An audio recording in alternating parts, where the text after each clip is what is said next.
Previously on Ninjago. SURTR then, wanting to destroy everything, swings his sword towards the village. As it is about to destroy the village, Heracles and Cetonai step in. Okay, so starting off from where we left off, when Heracles, the queen, and also Cetonai managed to stop Sigurd's sword, we're back at our side of things, and the way things are looking, if Mash and the Master don't step in, then all of their efforts will be for nothing. So they head towards the sword. But at the same time, Napoleon reveals his trump card.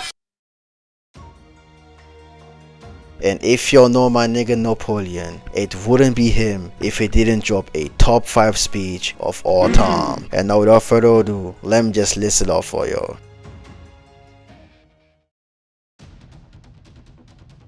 When people talk about something being impossible, what they are really talking about, what they are really wishing for is hope. What if only, that sort of thing. I don't know what Napoleon Bonaparte was like when he was alive. I'm pretty sure I've got more than a few centimeters on him, for one thing. At the height of his glory, people thought maybe Emperor Napoleon could win this fight, and so that is what they wished for. When his glory began to fade, people thought maybe we'd be happier without Emperor Napoleon around, so they wished for that too. Know what happened as a result? I made both wishes come true. How do you like them apples? I granted the people's wish for me to win, and I granted the people's wish for me to fail. That's what it all came down to. That's who I am, the hero I am, the heroic spirit Napoleon that humanity inscribed. It's a man who makes wishes happen. Man, that nigga got so much aura, bro. I'm not gonna lie, but I'm not gonna lie if the nigga, if the nigga wanted to touch me in real rich, bro, I'll let that nigga do that too. I'm not gonna lie, but if you wanna crack me, bro, hey, you know that I'm letting that happen, bro. Like, damn shit, bro. What am I gonna do about that, bro? Run? Then they ain't gonna catch me anyway. Now, after delivering his speech, he shoots out his rainbow cannon, which hits SURTR right in the face, forcing him to regenerate. Sadly, after firing it, Napoleon's spirit origin crumbles. But before he leaves, he tells us that we should never stop moving forward, no matter how straining or how fearful the path is, even backwards if necessary. We should follow the path that sets our hearts ablaze, the path that will fill us with purpose. And if possible, we should try to smile no matter how hard things get, because you never know what life has in store for you. Now guys, we might have not spent a lot of time with Napoleon, but that nigga was a real one. Yes, through sir. And fucking through. So a moment of silence for the emperor who lit a fire in all our hearts.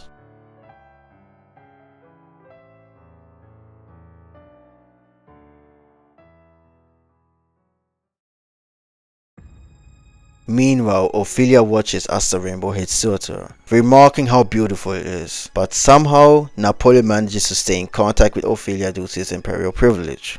Secretly, somewhere deep in her heart, she did wish for someone to save her. So that's kinda served as a catalyst for Napoleon being summoned here. And Napoleon, being a nigga after all, was extra motivated to save her since he did fall hard for her, bro. So they talk for a bit and Napoleon manages to break the curse that SURTR put on her. So after finally freeing her of her shackles, the goat leaves the stage. Ophelia, finally finding her resolve, joins us on the ground, willing to join us in our battle to defeat SURTR.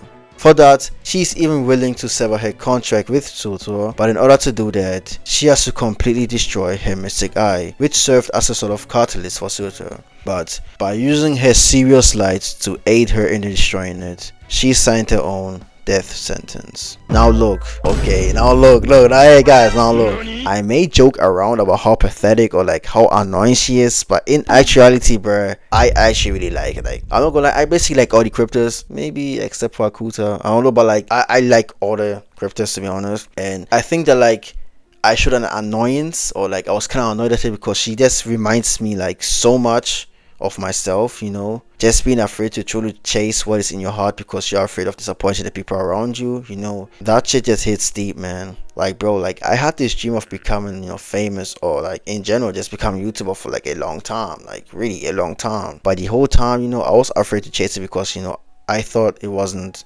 the right path for me. So, you know, I kept procrastinating until, you know, I finally wrote myself to do it. And, you know, if you see my content right now, you know, it may not be going as smoothly as I, you know, want it to be, but I feel so much better now, you know, now that I am actually pursuing my dream. And for any nigga out there that is afraid of disappointing people, I'll tell you right now, no matter what path you choose, my nigga, there will come a time where you will disappoint the people around you. So, you know, it's better to choose a path that you actually want to pursue than to choose the path that you hate, because choosing that path will bring nothing more than suffering in your life. Damn, bro, when did that start becoming, you know, this philosophical? Just damn. Hey, yo, I'm not gonna lie, I might just be the best motivational coach out there, not gonna lie. So we switch back to our fight with SURTR, and you know, we're actually beating him right now, bruh. So Sigurd releases his Berserker and deals significant damage to him. As SURTR is about to fall, he casts a death rune on the master, which in turn leads to our death. It actually turns out that Brynhilde had bro in them Snow Bunny mind control, bruh. So bro was hallucinating this whole time, bruh. Hey, Dr. Uma, bruh, what should we do with him, bruh? Richard Jefferson, I sentence you to 500 lashes for conduct unbecoming a black man.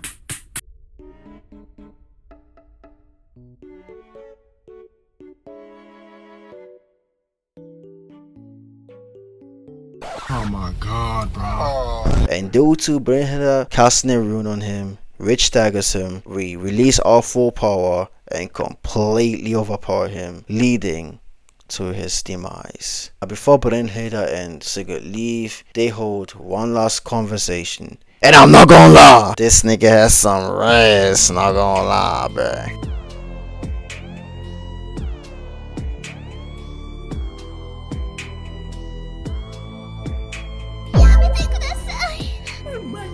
This motherfucker don't miss. No, he's fucking good. That motherfucker don't miss, man. Like, I'm not gonna lie, bro. I might have to steal this line, not gonna lie. That's what I do, nigga. After some time, both disappear and we head over to the border.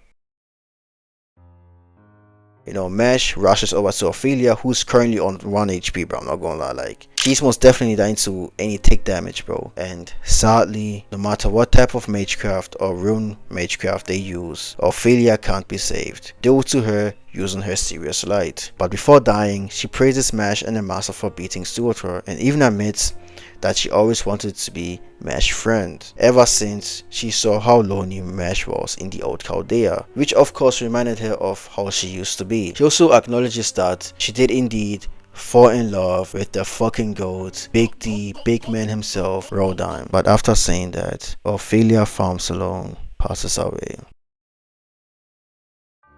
After this, the Tree of Emptiness makes its appearance, which means there are still obstacles that we must overcome. Just like in LB1, the LB King and the tree still remain. So after Skadi powers herself up and Ortlin joins her, we battle the Queen. And we win this battle, but we found out that the Queen wasn't even nearly as strong as she was before. Like, we were able to recover in our battle with SURTR, while she wasn't even able to do that. So the whole time, we were going extreme diff with a heavily weakened Queen. Plus, she even refused to use the death rune on us because she wanted a fair battle. Okay, bruh, I take everything I said back in my old video. She definitely gained all her aura back and then some. She truly is her, bruh. Like, no cap. I sincerely apologize for ever doubting you, Queen. You are indeed the GOAT. So after our battle, the Tree of Emptiness, which is called Sombrero for some reason, falls apart along with Skadi's dreams of maintaining this LB. Now, so as we leave, Skadi gives her last command to her people, which is to stay home to sleep. But there was someone who couldn't fall asleep because of everything that happened. A person that strongly missed the people she met in her short life. People who were not from her village, let alone from this world. So she goes outside, breathes her last, and is swept away by the wind, alongside the LB and everyone in it. So in the storm border, everyone is in a drought, feeling sorry for what they had to do in order, to have a chance of reclaiming their world. But suddenly we fall into a fucking sea? Huh? Yo, Bagel, is this your doing? And Da Vinci says, hey guys, I'm not even gonna lie, we are cooked.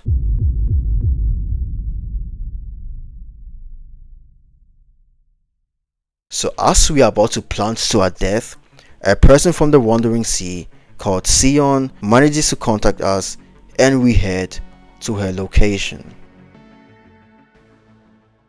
Yeah, when I frown, just know I'm fine. Got my own bitch on my mind. I've been out here on that grind. Hour to hour, putting in that time. And if a nigga think you're killing my vibe, he'll come to a quick conclusion. Knock him out, give a brain a